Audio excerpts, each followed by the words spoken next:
आए एक और गवाही है, बेटी सबा हमारे दरमियान में है। आए इनसे बात करते हैं कि खुदा ने इनकी जिंदगी में क्या काम किया है। हालेलुया। आप सबको मेरी तरफ से सलाम।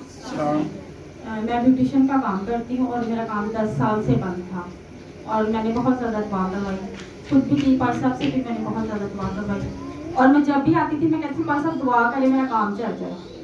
और शुक्र है खुदावन का कि 3 महीने हो गए मेरा काम सही चल रहा है और खुदावन के नाम को जलाल इस दफ़ा मैंने ईद पे बहुत ज़्यादा काम किया, सारा जलाल यीशु के नाम को। और मैं भाई साहब की बहुत ज़्यादा शुक्रगुजार हूँ कि हम जब भी भाई साहब को फ़ोन करके दुआ की कहते हैं या खुद आते हैं, उन्होंने कभी इनकार नहीं किया, बल्कि वो हमारे लिए दुआ करते हैं। इस बात के लिए उनकी बहुत ज़्यादा शुक्रगुजार हूँ। सारी इज्जत और सारा जलाल खुदावन के नाम को। आप जानते हैं कि मेरा नंबर 24 घंटे खुला होता है, मैं कभी भी किसी को इनकार नहीं करता।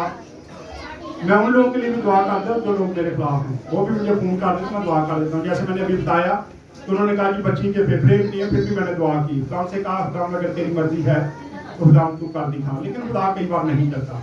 आए